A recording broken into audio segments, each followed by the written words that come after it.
Hi, I think I'm here. I'm recording inside today, so I'm hoping that everything goes a little bit smoothly. I've got better Wi-Fi. I've got the Lady of Shalott behind me, forlornly looking over me. But today, I wanted to follow on a little bit from last week's. We were talking about memory and how some things that you can use, photos, trinkets, things around your house that you can use to start remembering your life story and start writing it down. But I ran a workshop. I was asked to fill in for someone who runs a workshop, a life writing, well, it's a creative writing workshop actually.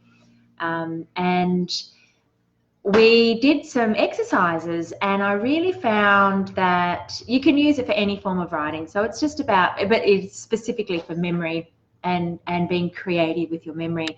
So we did a couple of exercises within the 2-hour block, and I really, the first one was a little hard, a little staggered. We were all kind of finding our place, finding our spaces in that. Having never really met each other before, it's quite a thing to walk into a room and be with a group of people and spill onto the page and then share or not share. It's all up to you.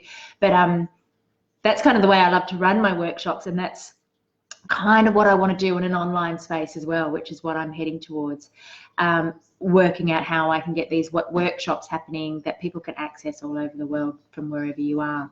But so we did this. The first exercise was to write about spend 5 minutes writing about your ideal writing space. So was that somewhere that already exists, or that you dreamt about? It didn't matter. You just had to write what your ideal writing space was.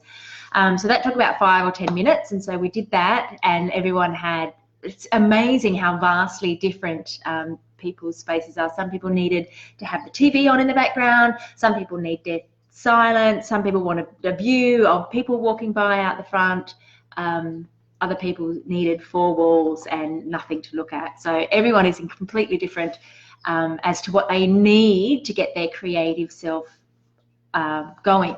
So that was really good. Then after that, we did a really quick 60 seconds, number the page down the side of the page, put numbers 1 to 5, and then you got 60 seconds to write 5 things you want to write about. So it was really fast. I only got 4, someone else got 3. And again, everyone approached it incredibly differently, which was really great. So I chose my 5 things out of the writing process that I'd just done on my ideal writing space. A lot of other people just grabbed things that they've been thinking about for a long time. So that was one exercise, which was really amazing. And then the next thing to do, which I think is really an interesting way to come at focusing your thoughts and your energy and your creative mind, is to choose one of those 5 things.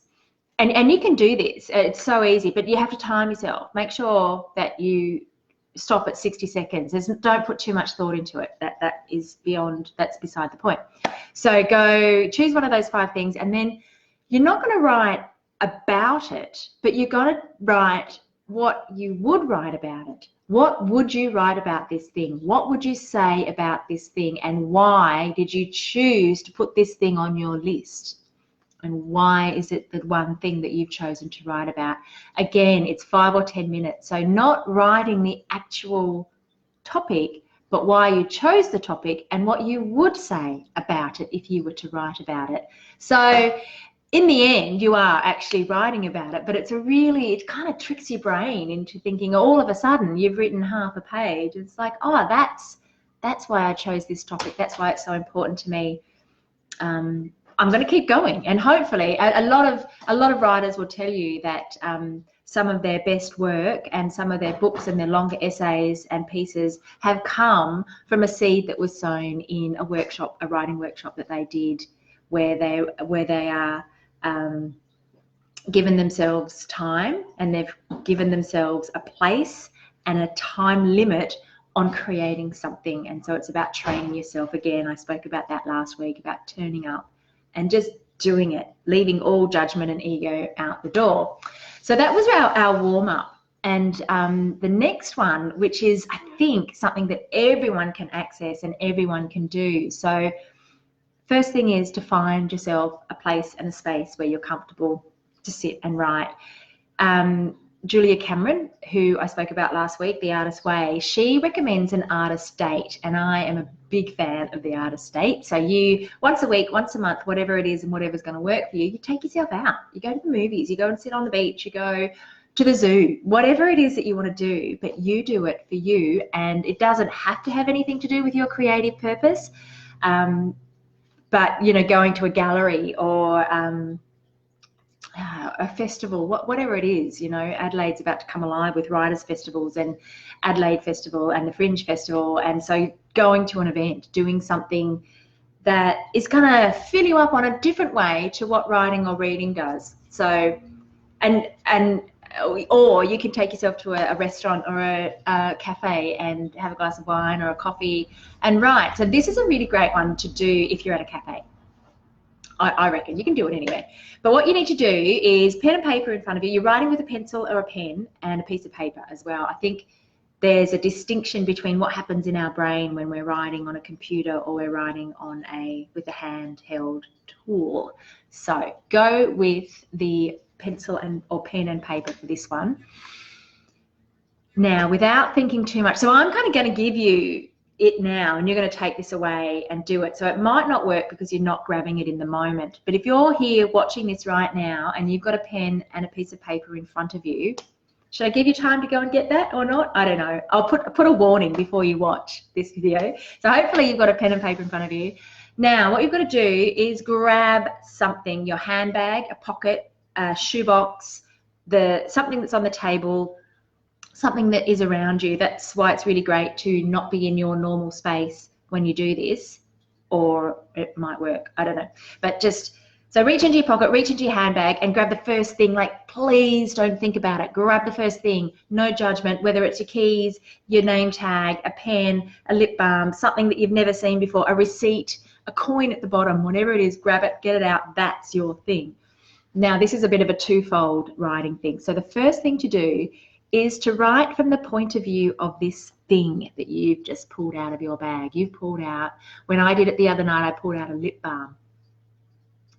And so I had to write from the point of view of the lip balm on how I felt about being left at the bottom of this handbag.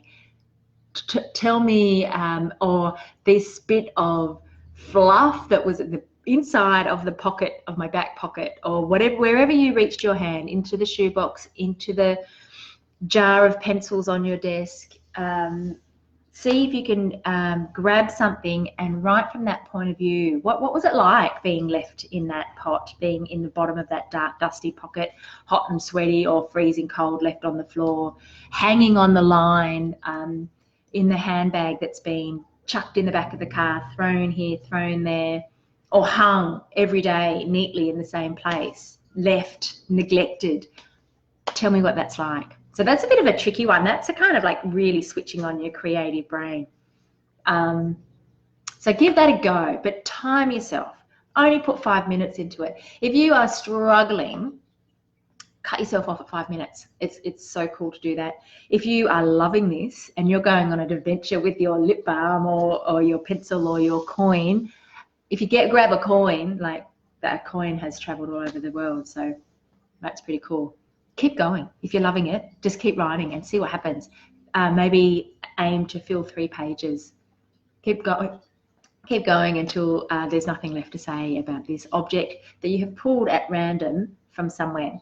So that's great. So the next thing is, and this is a really nice thing, the next stage or another way to approach this writing exercise is to do the same thing without any judgment, without too much thought. Reach into your bag, reach into your pocket, to your laptop bag. Someone at our writing group the other night actually pulled out his laptop because that was the biggest thing, and so he was able to write about his laptop, which was kind of funny. But this one, you are going to write about from the first person, so you're writing from your own point of view. So this is real life. You're writing a true story about how you came to own this thing, when you bought it, when it was given to you, when you found it, what it means to you, what it doesn't mean to you. If it was a shop receipt, why, you know, what made you say, yeah, I'll take the receipt when they offered it to you? Or if it's a coin, where would you have got that coin? What were you buying with that to get that coin to just discard it in the bottom of the pile with everything else? For me, with my lip balm, I had actually bought that lip balm when I was on my way to China. So I had a very specific reason why I bought that lip balm. I was feeling dehydrated. I was worried that I wasn't going to be able to get enough water on the plane, and I wanted something to keep my lips moisturized, you know, lip balm. So I bought it, and it went to China. But then, of course, I was able to write about what experience I had with that lip balm in my pocket. Neglected in my bag because actually I don't like wearing it because it's too perfumed. So anyway, it is all a story. One fella reached into his pocket and pulled out his wallet. So he got his wallet out, and he was able to go back and remember why he bought it, why he chose that wallet. Or maybe it was gifted to you, and you can think about writing about that. And it's these kind of true story, real life writing exercises that can really start a whole chapter of your work. If you have pulled something out, a really clever way to connect that idea of the day that you bought that wallet, to connect it to what else was going on in your life at the time. What were your family doing? What were your children doing? I was out buying this wallet when, you know, my mum was pregnant with my little sister. My dad was playing golf this one day, and you know, whatever it is, it's your story. It can be whatever, but connect it to bigger things in your world, and then that can, ideally, that would be one of your first pieces, which is going to go into your life story or memoir. So with the course that I'm creating at the moment, that is the kind of thing that we're going to do, and we're going to do it together. So I'm hoping to get some live feeds so that we can all, everyone who's doing the course at the same time, it will all launch at the same time, and everyone can come together into a live Zoom feed or something like that, and we all talk about it if we want to, but for me to give you some more advice and some more writing tips, because I've got so many. So that one that I just told you comes from Beth Kephardt's book, Tell the Truth and Make It Matter. And look, I'm happy to admit that I'm not doing this all by myself. Writing is really hard, and I glean a lot from a lot of people, and I think you should too. There's a lot of advice and a lot of people who love to write and love to share out there. So Beth has written this book, Tell the Truth and Make It Matter, which is incredibly powerful because our truth does matter. Our ordinary true stories do matter in the big picture of things, and it's really important that we write them. So this is one of my prized memory workbooks. I just love it so much. And I have, of course, my own workbook, which I sort of flag every week. It's available on my website. Grab it. It goes through some of the exercises that I just did. I've got a whole page of prompts, which I think I have told you about before. Yeah. They're pretty detailed, and it's just so full of stuff. I'm really proud of it, and it's because I know that it is going to help you get your story writing. So yeah, that's I think all I wanted to say today is to get writing, and hopefully you can do that exercise, and I'd love to hear how you go with that. And if that's something that you're interested in doing, let me know, and I can deliver prompts and go through how to write these things.